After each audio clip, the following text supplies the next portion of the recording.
Welcome, friends. I'm so excited that you joined me here. This is going to be such a fun interview. I have my friend, Seeley, that I'm going to introduce to you in just a moment. But if you don't know her, you're going to want to know her. She is passionate and bold, on fire for Jesus. She has a new release book that was released in 2019, The Opposite Life.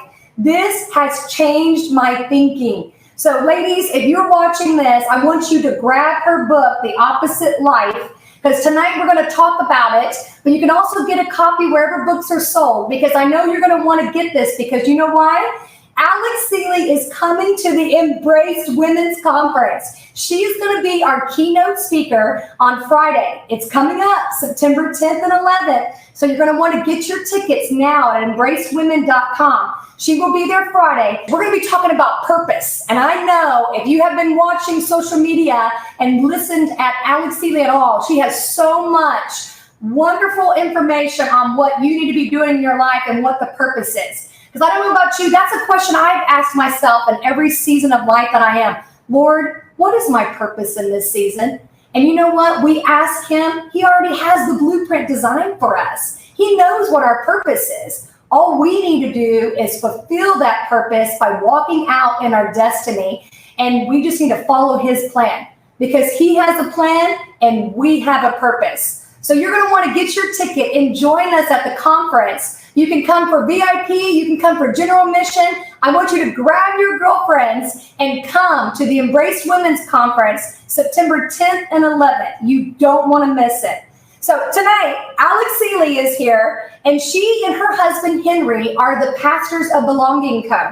She has an awesome accent. Okay, she moved from Australia to Nashville, Tennessee, and her husband and her Henry have 2 children, and it's amazing. You're going to want to follow her, but I want to introduce her now because she's a speaker, she's a writer, she's a pastor, and she also likes interior design, which I love that. I love to follow her on Instagram. So will you please welcome my friend Seeley? Hi, everyone. Alex. So good to be here. Hi. I'm so glad to have you, Alex. Thank you for joining me. Well, it's a pleasure to be with you.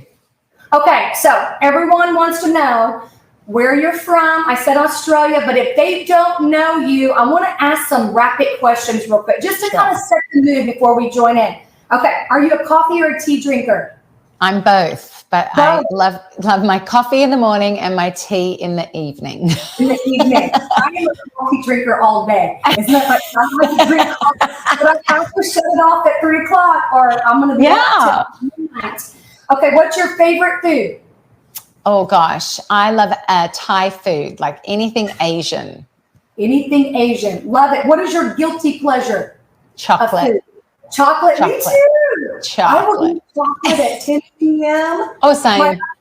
Is a cookie cake. I don't know what it is about that cookie cake with that white icing. I love it. Okay, what is something you always wanted to do, but you have yet to do it? Oh, God. Skydive. I wanted to skydive. That's one thing I don't understand. But there's no way that my husband Matt is going to do it. No way. Yeah, Henry won't do it. Henry won't do it.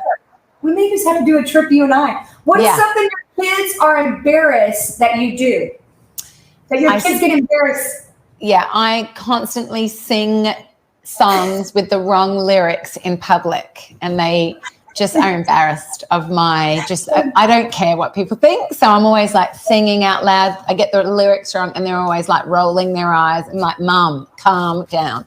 Hey, mine is even if I try to sing, because I am not a singer. As you can tell, that is more of a bass singer. So they're like, Mom, leave that to Dad. Dad can sing.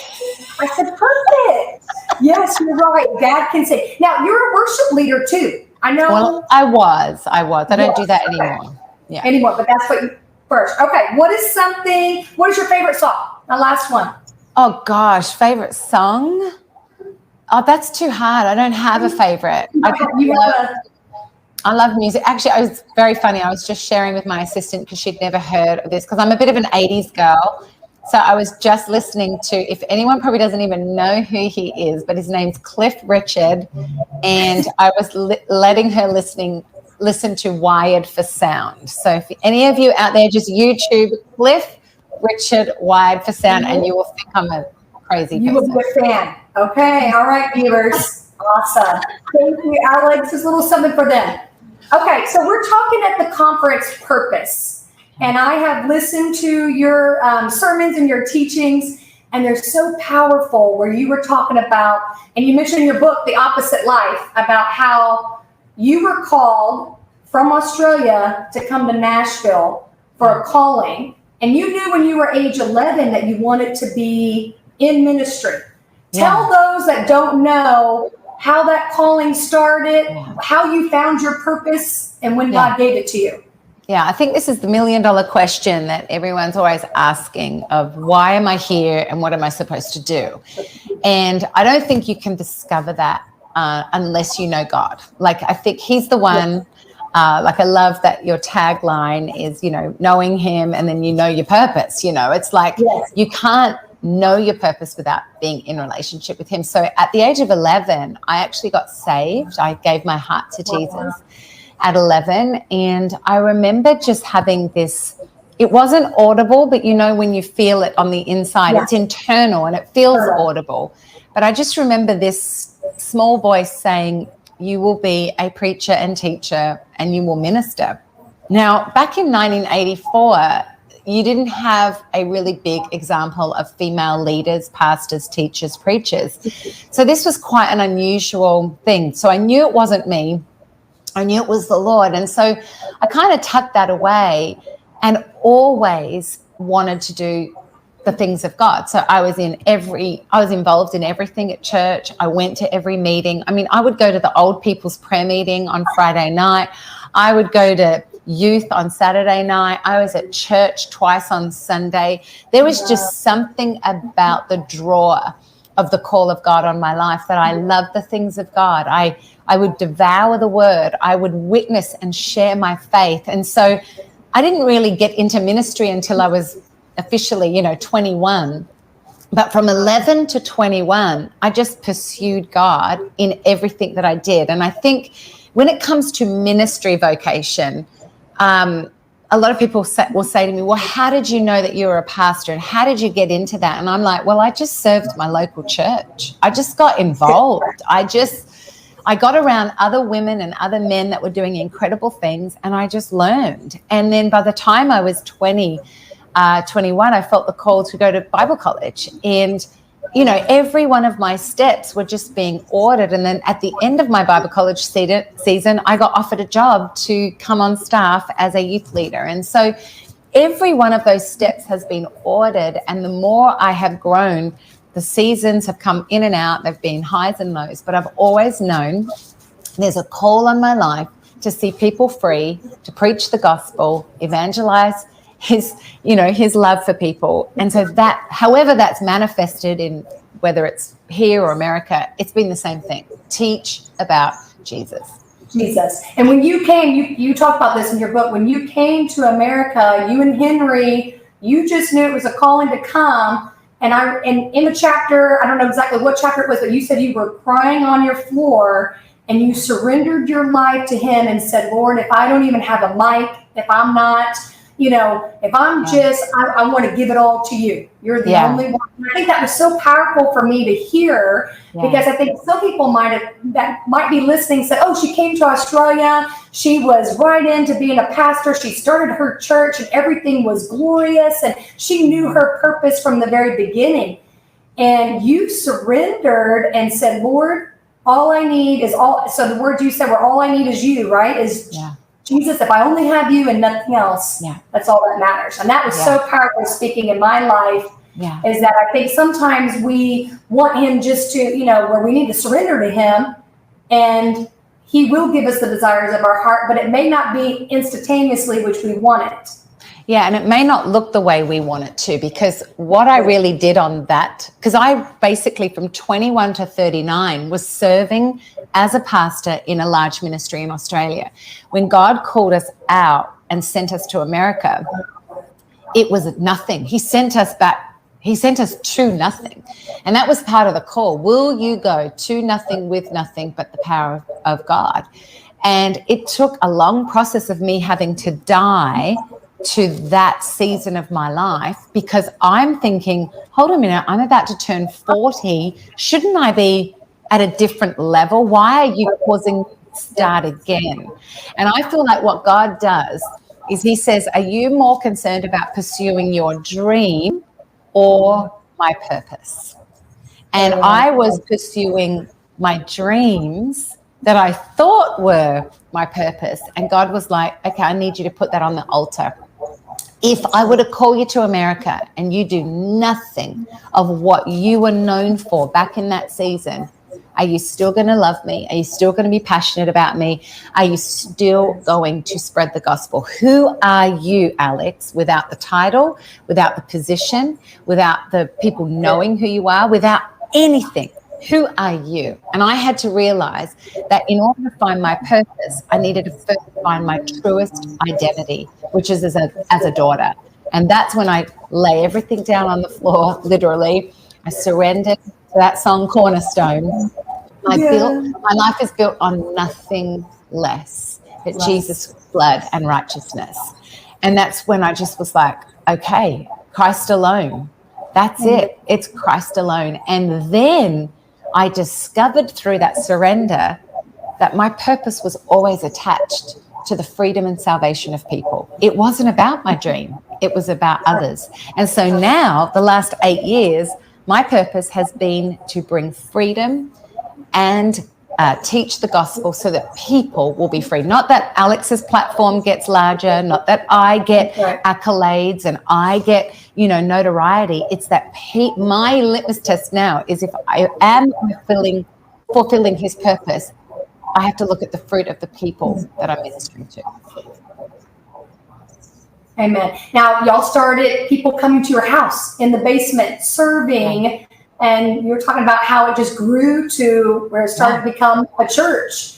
And then you also mentioned in your book on how you had a job asked to go to California, and how the confirmation, it was a great offer, and it might have looked really good on paper, but it wasn't the purpose and the calling that God had on you and Henry. Yeah. And you talk about, I love the chapter where you were saying about how you got 3 confirmations of what, and then you knew your place was to stay and start a church, and you birthed the Belonging Co., which was so amazing to hear your testimony and how God moved and how that design was already there. Yeah. And so was it easy? No. But was it something?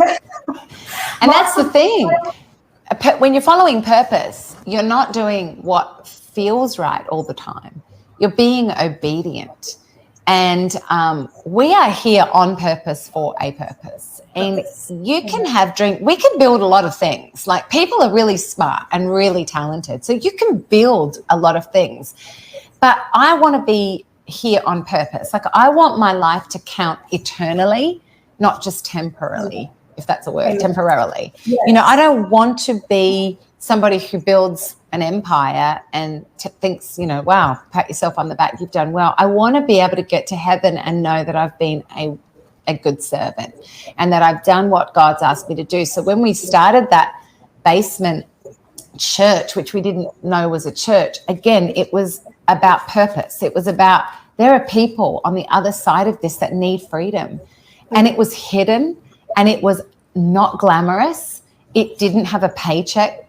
It didn't have anything, but it had lives being changed. And if you follow purpose, God actually fulfills dreams. And so if I look at the 8 years that I have been working and serving, I've just been following his purpose for my life, but it's been beyond my wildest dreams. And so I want to encourage you who are listening, don't worry about your dreams, because Jesus never said, come follow your dreams. He said, come follow me and watch what I'll do with your lives. Now, it took most of them to the cross and to a death sentence of martyrdom, but it was worth something. Now, God's not going to probably call you to that in this day and age, but at the end of the day, he says, follow me and I'll show you your purpose. Take up your cross and I'll show you what you were born to do. born to do. You know, I like, okay, so your book, The Opposite Life, Unlocking the Mysteries. I love how you did upside down kingdom. And, you know, I was like, that's so cool. I had to go like this. Okay, wait, upside down, which is so cool to use. And I was like, okay, so I'm going through it on what does walking in the opposite spirit look like? And I love how you broke up each chapter on how you know, life versus death, how you choose, you know, forgiveness, death, you know, like master versus servant, and each of the chapters, because really according to our flesh, we want to do the opposite, but we should ask ourselves, what would Jesus do? Absolutely. And follow his plan and his purpose. Talk to me a little bit about that. I loved how you use that to, how do you follow in the opposite, you know? Yeah. Spirit? Well, you know, our flesh and our spirit are always in conflict with each other, and they're so contrary to one another. And I think Jesus, when he came on this earth, he flipped the whole kingdom on its head. And everything that they had been taught to do for thousands of years, he comes in and he just flips it. And he's like, instead of doing 613 laws and following the letter of each of these laws, I just need you to boil it down to 2. Let's just love me and love your neighbor. You know, let's get rid of all the religious junk, and let's just do the 2 most important things, that everything's going to flow out of this. And then he speaks on the Beatitudes, and it blows people's minds. It's everything's opposite. Everything's, what do you mean? Like, blessed are the poor in spirit. Blessed are those who mourn. Blessed are those who are persecuted for my name's sake. I mean, it's opposite to what the flesh wants. Love your enemies. Yeah. Turn the other cheek. Love your enemies. Do good to those who hate you. Bless those who curse you. That's not the narrative that we're hearing, even in Christian circles. I mean, we just had to go through 2020 and that election process to realize Christians live in the flesh on a daily basis. They're not living according to the Spirit. And then they're wondering why their life's not blessed. Well, these are really simple principles. And I took those 20 principles that every one of us go through. There's not one of those principles that anyone's exempt from. We're all going to have to choose between life and death, forgiveness and unforgiveness, to wanting to be the first, but God's saying be last. We're going to have to choose to worship instead of worry. We're going to have to choose his eternal rewards over a earthly reward. I mean, none of us are exempt from that. But I'm telling you, as I've lived those principles, and why I put testimonies in every chapter is to show you not only I'm doing that, but the people in my life are doing that. And to look at the other side of obedience shows a blessed life that the world's dying to hear about. But as Christians, we need to learn how to live in the opposite spirit, which means don't live according to our flesh, live according to God's ways. And I love how you said, you know, like just a simple, what would Jesus do? Yeah. When you want to respond in anger, and this could relate to moms with multiple kids, you know, you're just like, okay, how should I respond? What would Jesus do? Would he respond in anger, or take, you know, or respond to a coworker, or, you know, this could relate everyday life of, you know, how this can work in your life. What if you have a plan, but your plan and purpose are different than what, you know, God, like you're going, you know, like what you said, you got a dream, you got a plan, but it doesn't line up. How do you get back on track and go the opposite direction that you think that you should be doing, but you're not? Yeah, this is one's like a hard one for people, because they're like, but hold on a minute, I'm close to this. I feel this, you know, but we can't live by our feelings, number one. Number two, I want everybody to be able to go home and get in their secret place with the Lord. And this is what I've done my whole life. Father, not my will, but yours be done. Confirm to me if this is my will or if it's yours. And this is the thing I love about God. He's not somebody who's that mysterious that we can't work it out. He wants to lead. But so many times we are deciding our purpose and destiny and then asking God to bless it. Why don't you flip it and actually get in the secret place and say, God, what do you want me to do? And now give me the enabling power to do it. And sometimes it's actually going to freak you out, because it's something beyond, you know, what you can do. But if you trust God and take that first step of faith, God will start blessing it abundantly, just like we did with the basement. It was a step of faith that I was like, I'm not equipped to do this, but God's saying, just be obedient. And then I just saw the confirmations would line up. But like when I went to go to California, it looked good on paper. It was awesome, but there was no peace in my spirit. And then I said to God, okay, now I want to know, is this my will or your will? Show me. And he did. And he gave me several confirmations. So he's going to course correct. But you have to be willing to hear a no, and you have to be willing to be redirected. And that's where most of us are control freaks, and we just want to do what we want to do. Yeah. But you want to if we trust it. Let me help you with this. Let me, and that's opposite of what we should be doing. Yeah. On saying, Lord, what do you want me to do? Yeah. Can your purpose change throughout your life? There's some ladies that are in a different season, and we got some ladies, that are 60, 70, 80, and may be asking, well, that was my purpose. How does my purpose change in the season that I'm at right now?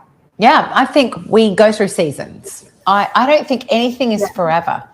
And, you think about the season of motherhood. That's your purpose. Your purpose is to be an incredible mother. But when they leave your home and they go cleave to their spouses, your purpose is no longer to be their mother. It may be to be their friend and their confidant and their helper, but no longer their mother. And so now it's like, and I think this happens to a lot of women who maybe are stay-at-home mums and their children have left, they're empty nesters, and then they're like, oh, now what's my purpose? Guess what? Yeah. God's got a purpose for you. Start to look inside and say to yourself, what makes me come alive? What is it that I would do for free? No one has to pay me to do it, but what makes me come alive? And I'm telling you, most likely your purpose is in some seed form in that way. And if you just take that step of faith to go volunteer somewhere or go help somewhere or get a job in that field or study that particular thing, God will start ordering your steps towards, because he actually put those gifts, talents, desires in your heart.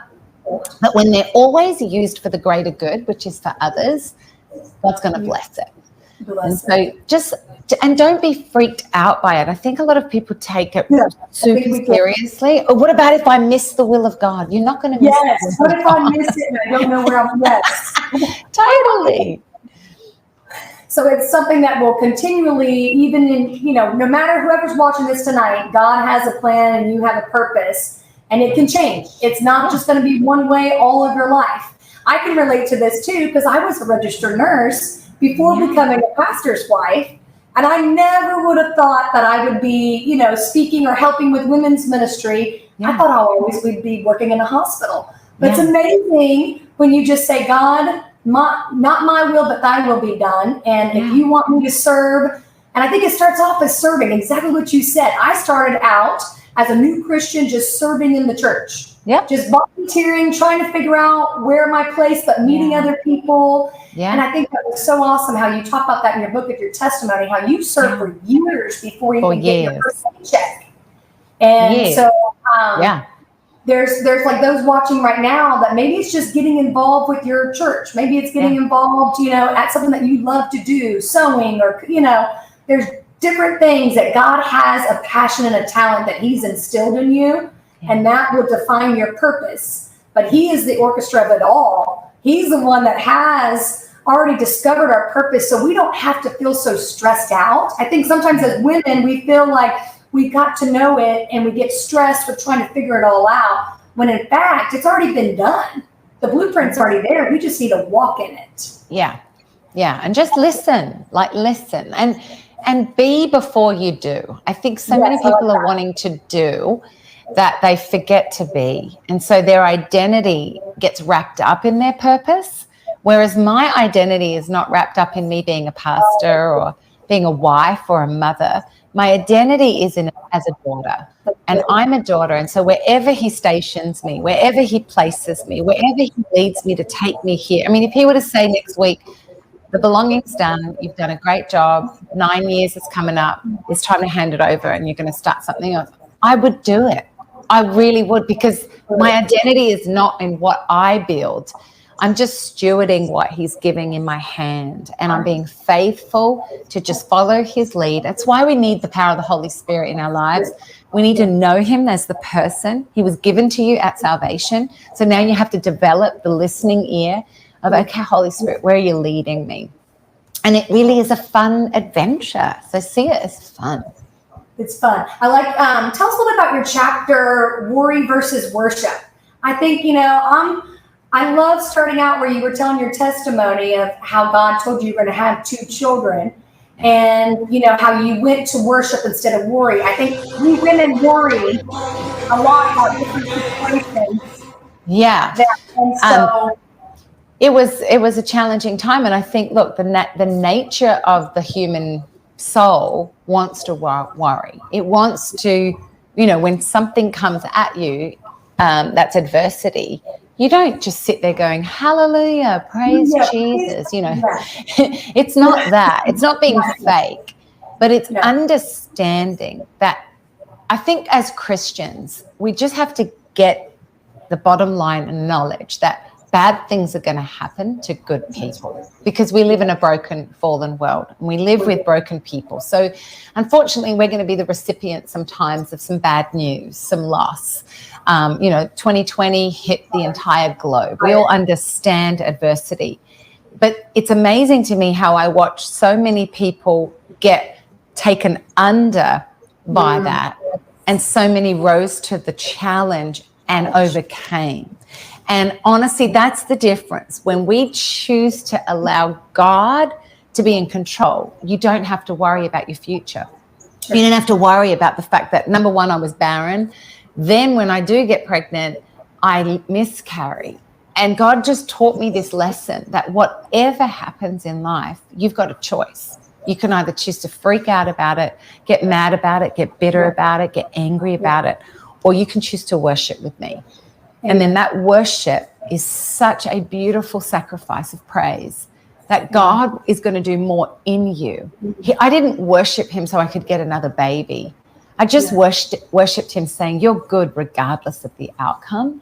And I think if Christians could live like this, we show the world that we don't need to be anxious. We don't need to be depressed. We don't need to be angry. Right, yeah.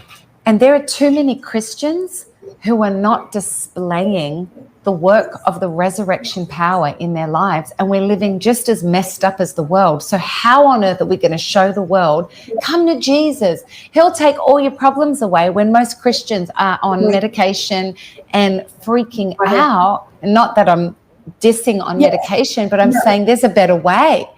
I'm saying, come on, if we learn to live in the realm of faith, live in the realm of casting our cares to him, because he cares for you.